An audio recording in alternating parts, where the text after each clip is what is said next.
shima Uwiteka mwabindimo byose mwe mushime yemimbazi izina rye ne kwibagirwa iby'Imana yankoreye byose imbabari ibyo nakoze byose n'inkizi indwara zamugaje inyambika imbabazi zayo nk'ikamba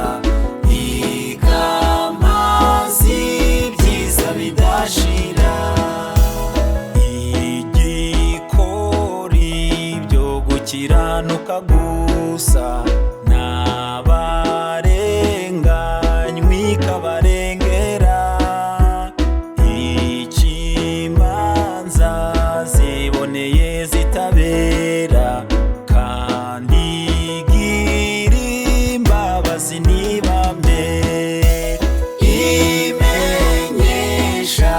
bayubaye inzira zayo Uwiteka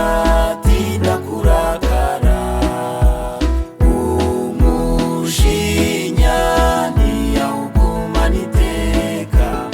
akunda kugirira neza be Uwiteka ntiyatwituye ibihwanye n'ibicumuro twamucumuye kandi nk'uko ijuru rye ryitaruye isi niko imbabazi agira zingana ibuvazuba n'iburengerazuba dore uko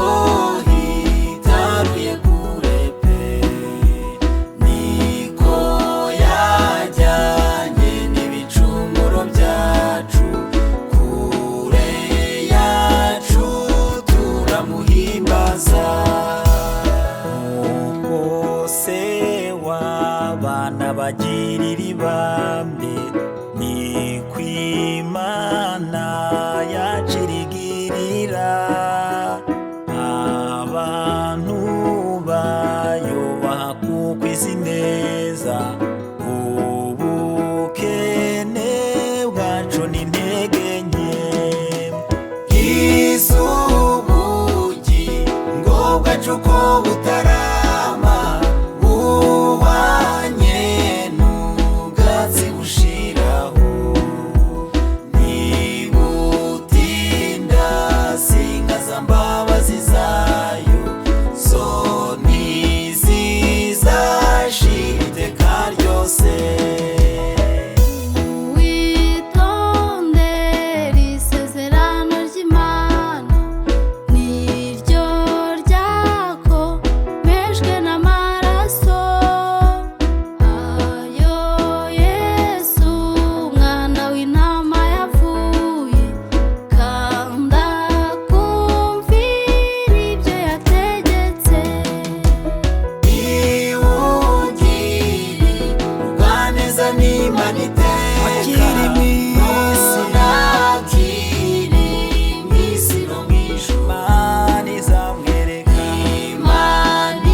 izamwereka imbabazi zayo umurava no gukiranuka niwugirirwa neza iwugiri urwaneza n'Imana iteka